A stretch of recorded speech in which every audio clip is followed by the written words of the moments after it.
Saudi আরবের মানুষের ঘরে ঘরে ফুটবল দলের সমর্থক, তাদের জার্সি দুঃখজনক হলেও লজ্জাজনক হলেও সত্য। সাধারণ মসজিদগুলোতে আপনি মিডল ইস্টের যে কোনো দেশে চলে যান, ইভেন সৌদি আরবে চলে যান, অজস্র যুবকের গায়ে সেই ইহুদি খ্রিস্টান এবং কুফফারদের জার্সি তাদের গায়ে শোভা পাচ্ছে। তারা নামাজ পড়ছে, তারা মসজিদে যাচ্ছে। মুসলমানের সন্তান, দুনিয়ার জীবন বরফের মতো গলে যাচ্ছে ভাই আমার, বরফের মতো গলে যাচ্ছে। আপনার যৌবন তারুণ্য হারিয়ে যাচ্ছে। আপনি এই যৌবনে যা খুশি তা করবেন, এটা একজন বেঈমান করতে পারে, মুসলমান করতে পারে না। দুনিয়াতে আপনি বিশাল বড় পতাকা বানিয়েছেন, আপনার জীবনের অর্জন কি? আমার জীবনের অর্জন হলো আমি 100 ফিট বড় পতাকা তৈরি করেছি। আপনার জীবনের অর্জন কি? আমি পছন্দের দলের খেলোয়াড়ের পতাকা টাঙাতে গিয়ে দুনিয়া থেকে মরে গেছি, চলে গেছি। আর যে ব্যক্তি জগা খিচুড়ি, জগা খিচুড়ি বুঝেন? জগা খিচুড়ি মানে হলো সে একজন তথাকথিত খেলোয়াড়কে পছন্দ করে, তাকে ভালোবাসে। আবার দেখা যায় একজন হুজুরের ওয়াজ ভালো লাগে, সেই হুজুরেরও ভালোবাসে। এর নাম হলো জগা খিচুড়ি মুসলমান। মিডল ইস্টে মানুষের ঘরে ঘরে আমাদেরকে অনেকে দেখায় যে তারা কি ইসলাম বুঝে নাই। আমরা কি ইসলাম সৌদি আরব আর মিডল ইস্ট থেকে বুঝবো না কোরআন হাদিস থেকে বুঝবো? আমাদের অসংখ্য মুসলমান নামধারী ভাই বোনেরা আমাদের এই প্রিয় স্বদেশে, আমাদের এই প্রিয় মাতৃভূমিতে, গোটা পৃথিবীতে ছড়িয়ে ছিটিয়ে থাকা মুসলমানরা দলে দলে পঙ্গপালের মতো ঝাঁপিয়ে পড়ছে শয়তানের সেই ফাঁদের দিকে। আর সেই ফাঁদের নাম আর কিছু নয়, বিশ্বকাপ নামক বিশ্ব বেহায়াপনা। মোহতারাম হাজরিন, আল্লাহ রাব্বুল আলামিন আমাদেরকে যে বিবেক দিয়েছেন, সেই বিবেকের কাছে আপনি প্রশ্ন করুন। ইসলাম বৈধ বিনোদনের কথা বলে, আপনাকে সুস্থ বিনোদনের সুযোগ দিয়েছে। ইসলাম আপনাকে খেলাধুলার অনুমতি দিয়েছেন। আমাদের যুবক ভাইয়েরা, যুবতী বোনরা ভুল বুঝবেন না। ইসলাম মানে শুধুমাত্র পানসে এক ধর্ম নয়, ইসলাম মানে শুধুমাত্র এক পানসে জীবন বিধান নয়।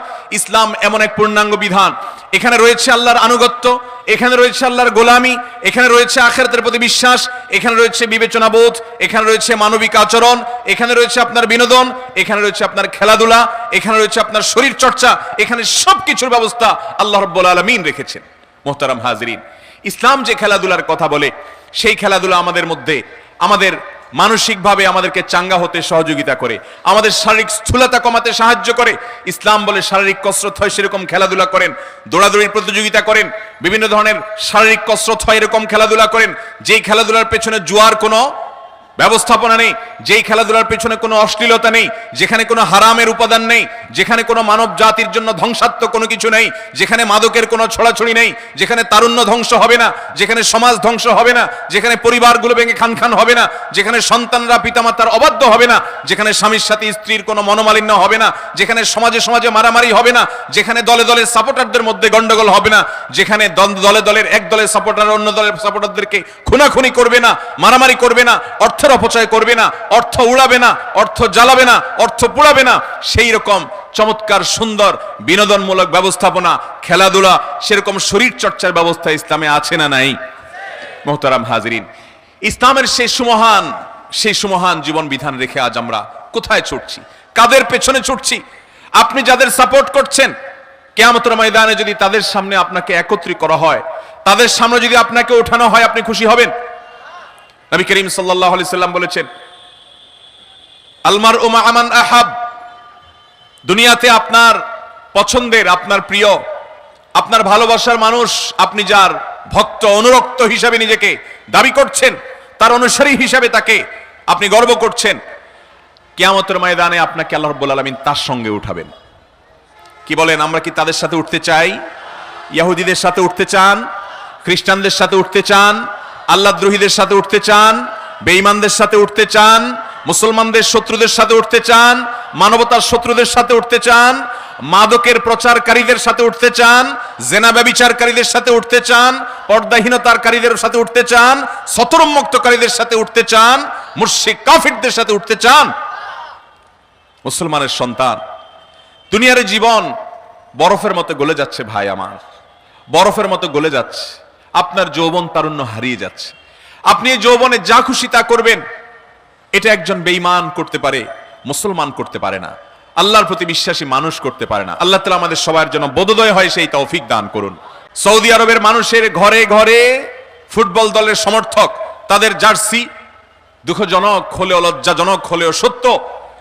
সাধারণ মসজিদগুলোতে আপনি মিডল ইস্টের যে কোনো দেশে চলে যান, ইভেন সৌদি আরবে চলে যান, অজস্র যুবকের গায়ে সেই ইহুদি খ্রিস্টান এবং কুফফারদের জার্সি তাদের গায়ে শোভা পাচ্ছে, তারা নামাজ পড়ছে, তারা মসজিদে যাচ্ছে। মোহতারাম হাজরিন, ইসলামের গুরুত্বপূর্ণ একটা বিষয় হলো ওয়ালা এবং বারা। এই বিষয়টা এখন আলোচনা হারিয়ে গেছে, এই বিষয়ের আলোচনাও এখন অনেকেই করতে চাই না আমরা। ওয়ালা এবং বারার মানে কি এটি যদি বলি তাহলে আজ অনেকে আমাদেরকে সংকীর্ণ মনা বলবে, অনেকে আমাদেরকে অনেক গালি বা তকমা দিবে। অথচ ইসলামের এই সত্য বাণী, এই সত্য নির্দেশনা আপনাদের কাছে পৌঁছানো আমাদের দায়িত্ব। মোহতারাম হাজরিন, আল্লাহ রাব্বুল আলামিন কোরআনে হাকিম আমাদেরকে নানাভাবে সাবধান করেছেন, নানাভাবে সতর্ক করেছেন। আমরা আজ আমাদের দেশে যে অসুস্থ প্রতিযোগিতা দেখতে পাচ্ছি, এই মজলিসে বহু যুবক ভাই হয়তো আছেন, অনেক ভাই আমার হয়তো আছেন যে আপনি কোন দলকে সাপোর্ট করেন। আপনি কাকে সাপোর্ট করছেন? কিসের সাপোর্ট করছেন? কোন উদ্যোগকে, কোন খেলাকে আপনি অ্যাপ্রিসিয়েট করছেন? খেলার নামে যেটাকে আপনি দেখতে পাচ্ছেন খেলা, এটা খেলা নয়। আল্লাহর শপথ করে বলছি, এটা খেলা নয়। এটা সুপরিকল্পিত একটি পরিকল্পনার অংশ, সুপরিকল্পিত একটি আয়োজন, যে আয়োজনের অন্যতম উদ্দেশ্য হলো মুসলমানের ঈমানি চেতনাকে ভোঁতা করে দেওয়া। যে পরিকল্পনার অন্যতম আয়োজন হলো আপনার আখিরাতকে ভুলিয়ে দেওয়া। যে পরিকল্পনার অন্যতম আয়োজন হলো মুসলমান যুবকের ঈমানি জজবাকে ধ্বংস করে দেওয়া। যেই মুসলমানের সন্তান ভালোবাসার কথা আল্লাহকে, ভালোবাসার কথা আল্লাহর রাসূলকে, ভালোবাসার কথা সাহাবা একরামকে, তার তারকা ছিলেন খুলাফায়ে রাশেদা, সেই চরিত্র, সে নামগুলো আজ মুসলমানের সন্তান জানে না। তাদেরকে জপানো হয় মুশরিকদের নাম, ইহুদি খ্রিস্টানদের নাম, আল্লাহর দুশমনদের নাম, মুসলমানদের বিরুদ্ধে যারা করে সেই বিরোধিতাকারীদের নাম, ফিলিস্তিনের রক্তকে হালাল মনে করে যারা, তাদের নামগুলোকে আজ মুসলমানদেরকে প্রিয় করে দেওয়ার জন্য খেলার মোড়কে এই মহা ষড়যন্ত্রের আয়োজন গোটা বিশ্বব্যাপী করেছে ইবলিসীয় সভ্যতা, ইবলিসীয় সংস্কৃতি, যেটা আমাদের বেশিরভাগ ভাই বোনরা আঁচও করছেন না, বুঝতেও পারছেন না। আল্লাহ তাআলা আমাদের সবাইকে হেদায়েত নসিব করেন। ভাইরা আমার, দুনিয়ার জীবন একভাবে দেখতে দেখতে দেখতে দেখতে পার হয়ে যাবে, শেষ হয়ে যাবে। মুসলমান কাউকে ভালোবাসবে কার খাতিরে? আল্লাহর খাতিরে। কাউকে শত্রুতা করবে, বিদ্বেষ করবে, অপছন্দ করবে, ঘৃণা করবে কার খাতিরে?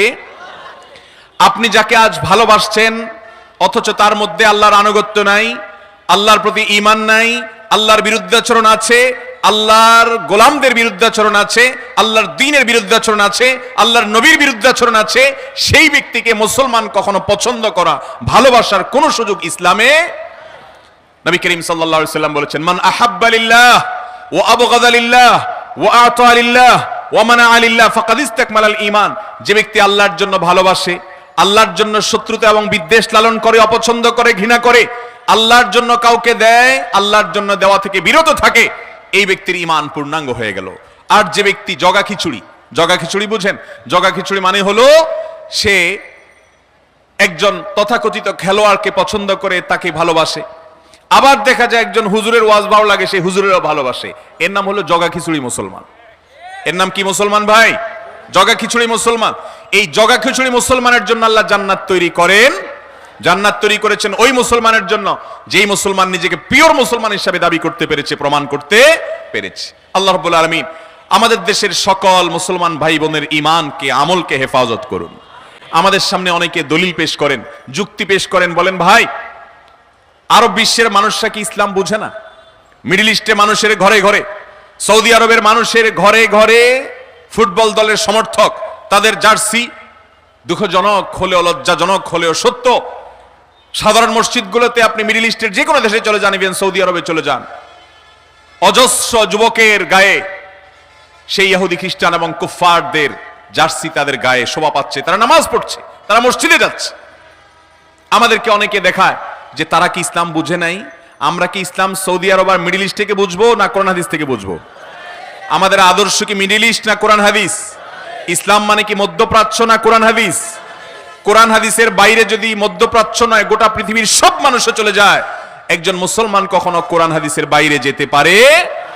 ভাইরা আমার, আমরা আমাদের যে জীবনটাকে ব্যয় করছি মনে হচ্ছে আল্লাহর কাছে কোনো জবাবদিহি করতে হবে না। আল্লাহ বলেছেন, আফাহাসিবতুম আন্নামা খালাকনাকুম আবাসা ওয়া আন্নাকুম ইলাইনা লা তুরজাউন। তোমরা কি মনে করেছো যে তোমাদেরকে আল্লাহ তাআলা এমনি এমনি সৃষ্টি করেছেন। আল্লাহ বলেছেন আমি এমনি এমনি সৃষ্টি করেছি, অযথা সৃষ্টি করেছি, তুমি যা খুশি তা করে চলে আসবে আর হাসতে হাসতে জান্নাতে চলে যাবে, এমনটি মনে করেছো? তোমাদেরকে আমার কাছে ফিরে আসতে হবে, ফিরে আসতে হবে। ইন্না লিল্লাহ, নিশ্চয়ই আমরা সকলেই আল্লাহর সৃষ্টি, আল্লাহর গোলাম। ওয়া ইন্না ইলাইহি রাজিউন, আর আমাদের সবাইকে ফিরে যেতে হবে কার কাছে ভাই? আল্লাহর কাছে যেতে হবে। জীবনের প্রতিটি কর্ম, প্রতিটি ছোট বড় কর্ম হয় মিজানে নেক আমল হিসাবে গণ্য হবে, আর না হলে বদ আমল হিসাবে গণ্য হবে। আজ পৃথিবীতে যে ফিতনা আমরা দেখতে পাচ্ছি খেলার নামে, কিয়ামত যত নিকটবর্তী হবে, আমাদের পরবর্তী জেনারেশন যারা আসবে তাদের সামনে এরকম আরো চটকদার, আরো নানান মুখরোচক অনেক আয়োজন আসবে। এই আয়োজনগুলো সব শয়তানের বিছানো জাল। আল্লাহর কসম করে বলছি ভাইরা, এগুলো শয়তানের বিছানো জাল। এই জাল দিয়ে সে আপনাকে আমাকে হরণ করে নিয়ে যাচ্ছে, আপনার আমার ঈমানকে নষ্ট করছে, আমাদেরকে সে শিকার করছে, জান্নাতের পথযাত্রীকে সরিয়ে জাহান্নামের পথের দিকে নিয়ে যাচ্ছে। সময় হয়নি এখনো তওবা করার। তওবা করব তো ইনশাআল্লাহ, তওবা করব তো ইনশাআল্লাহ।